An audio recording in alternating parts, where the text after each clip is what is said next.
یہ بات ہے قرآن پاک کی ایک ایسی کہانی کی۔ یہ خدا کا کلام نہیں بلکہ ایک جھوٹے شاعر کا خواب ہے۔ یہ بات ہے اس آگ کی جو ایک بیوی نے اپنے شوہر کے لیے بھڑکائی۔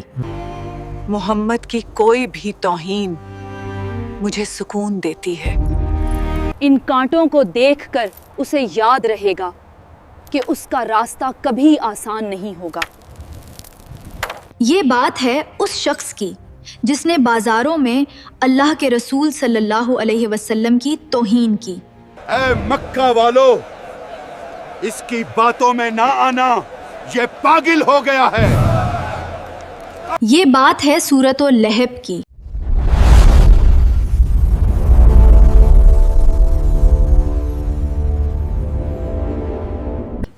ٹوٹ گئے ابو لہب کے دونوں ہاتھ اور وہ برباد ہو گیا۔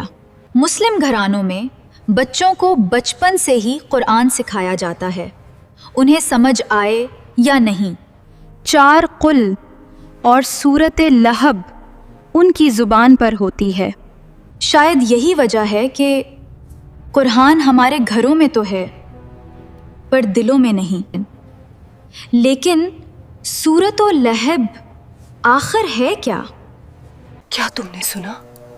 ام جمیل کا قیمتی ہار قیامت کے دن اس کے گلے کا پھندا بنے گا۔ آخر اس جوڑے نے ایسا کیا تھا کہ اللہ سبحانہ و تعالیٰ نے قرآن میں براہ راست ابو لہب کا نام لے کر اسے مخاطب کیا۔ وہ کہتا ہے اس کا خدا ہمیں دوزخ میں جلائے گا۔ وہ کہتا ہے کہ مجھے اپنے سر پر لکڑیاں اٹھانی پڑیں گی۔ اور سب سے اہم بات، یہ سورہ آخر قرآن کے ایک زندہ معجزے کا ثبوت کیسے ہے، ہم جانیں گے اس ویڈیو میں۔ سورۃ لہب مکہ میں اس وقت نازل ہوئی جب ابو لہب کے ظلم کی ساری حدیں پار ہو چکی تھیں۔ وہ اللہ کے نبی کو ستاتا تھا، انہیں گالیاں دیتا تھا۔ لیکن اس سب کا آغاز ہوا ایک صبح جب مکہ پر سورج طلوع ہو رہا تھا۔ چڑھ رہا ہے کوہ صفا پر، کیا واقعی محمد ہے؟ لگتا ہے کوئی اہم اعلان ہونے والا ہے۔ مکہ کے لوگ پہاڑ کی طرف دوڑے۔ صفا پر چڑھنا عام بات نہیں تھی، یہ کسی بڑے خطرے کا اشارہ ہوا کرتا تھا۔ رسول اللہ صلی اللہ علیہ وسلم صفا پہاڑ پر چڑھے تو انہوں نے قریش کے قبائل کو پکارا، یا صباحا۔ لوگ اپنے گھر اور دکانیں چھوڑ کر پہاڑ کے دامن میں جمع ہو گئے۔ نبی کریم نے ان سب کی طرف دیکھا اور ایک سوال کیا، اے میری قوم، اگر میں تم سے کہوں کہ اس پہاڑ کے پیچھے دشمن کی ایک فوج ہے جو تم پر حملہ کرنے والی ہے تو کیا تم میری بات سچ مانو گے؟ بے شک ہم مانیں گے، کیونکہ تم ہمیشہ سچ بولتے ہو۔ تم صادق اور امین ہو۔ تب نبی صلی اللہ علیہ وسلم نے فرمایا، تو پھر میں تمہیں آنے والے ایک سخت عذاب سے ڈراتا ہوں اگر تم نے ایک خدا کی عبادت نہ کی۔ یہ سنتے ہی بھیڑ کا ماحول بدل گیا، لوگ حیران رہ گئے۔ انہی میں سے ایک شخص آگے آیا، غصے اور نفرت سے بھرا ہوا۔ اس نے چیخ کر کہا، تبالک یا محمد، علیحدہ جماعتنا۔ اس عربی جملے کا مطلب تھا، تمہاری خرابی ہو، کیا تم نے اس لیے ہمیں یہاں جمع کیا تھا؟ یہ شخص کوئی اور نہیں، نبی صلی اللہ علیہ وسلم کے اپنے چچا ابو لہب تھا۔ اس نے بد دعا دی، تمہارے ہاتھ ٹوٹ جائیں۔ لیکن اس کی بد دعائیں پلٹ کر اسی پر آ گئیں، اور کچھ عرصے بعد اللہ سبحانہ و تعالی نے اپنے محبوب صلی اللہ علیہ وسلم کے دفاع میں سورۃ لہب نازل کی۔ بسم اللہ الرحمن الرحیم۔ تبت یدا ابی لہب وتب۔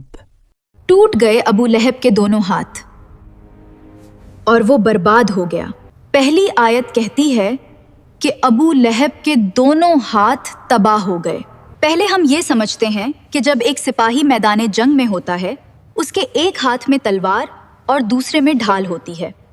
اگر دونوں ہاتھ کٹ جائیں تو وہ نہ حملہ کر سکتا ہے نہ دفاع۔ بالکل اسی طرح ابو لہب کی ساری طاقت اس کے تعلقات، اس کی اکڑ سب بیکار ہو گئی۔ جب وہ مرا تو اس کی لاش اتنی بدبودار ہو چکی تھی کہ اس کے سگوں نے، اس کے بیٹوں تک نے اسے ہاتھ نہیں لگایا۔ ما أغنى عنه ماله وما كسب. نہ اس کی دولت اس کے کام آئی اور نہ اس کی کمائی۔ یہ آیت ابو لہب کی اس اکڑ کا جواب تھی جہاں وہ کہتا تھا، اگر میرا بھتیجا سچا ہے تو میں اپنا سارا مال اور اپنے بیٹے دے کر دوزخ سے بچ جاؤں گا۔ یہاں کسب کا لفظ استعمال ہوا ہے، اس کا مطلب ہوتا ہے کمائی۔ سنن ابو داؤد اور سنن ابن ماجہ میں نبی صلی اللہ علیہ وسلم کا ارشاد ہے، بہترین چیز جو تم کھاتے ہو وہ تمہاری کمائی سے ہے، اور تمہاری اولاد بھی تمہاری کمائی میں سے ہے۔ یعنی ابو لہب کے بیٹے جن پر اسے ناز تھا وہ آخر میں اس کے کسی کام نہ آئے۔ اب ہم اگلی آیت کی طرف بڑھتے ہیں، آیت نمبر 3۔ سيصلى نارا ذات لهب. وہ عنقریب ایک بھڑکتی ہوئی آگ میں داخل ہوگا۔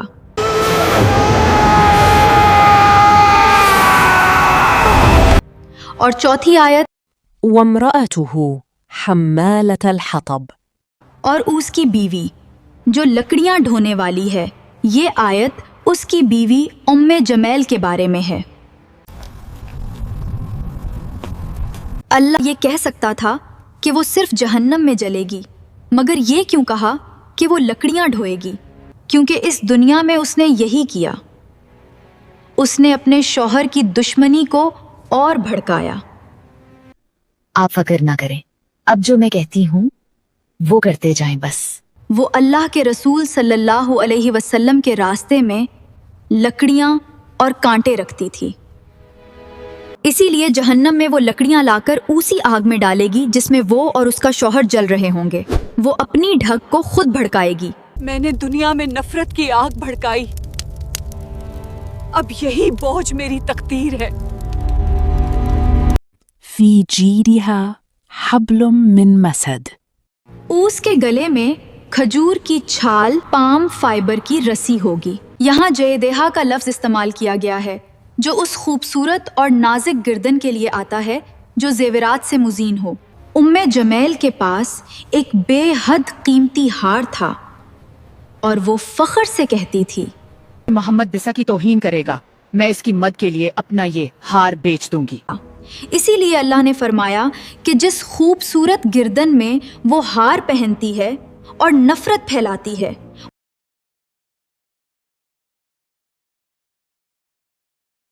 قیامت کے دن اسی گردن میں ایک کھردری اور تکلیف دہ رسی ہوگی۔ یہ ہار میرا فخر تھا، مگر آج یہ رسی میرا عذاب بن گئی۔ اب سب سے ضروری بات، اس صورت کا ہماری آج کی زندگی سے کیا تعلق ہے؟ جو شخص نبی صلی اللہ علیہ وسلم اور اللہ کی علانیہ مخالفت کرتا ہے وہ تباہی کو خود دعوت دیتا ہے۔ قریش جنہیں اللہ نے امن اور بھوک میں روٹی دی، جب انہوں نے نبی کو جھٹلایا تو ان کی دولت اور سفر ان کے کام نہ آئے۔ میں امید کرتی ہوں کہ آپ کو سورۃ اللہب سمجھ آ گئی ہوگی۔ مزید دلچسپ مواد اور اخلاقی ویڈیوز کے لیے میرے چینل MI اسلامک ہب 1 کو ضرور سبسکرائب کریں اور اس علم کو اپنی فیملی کے ساتھ شیئر کریں۔ جزاک اللہ خیر۔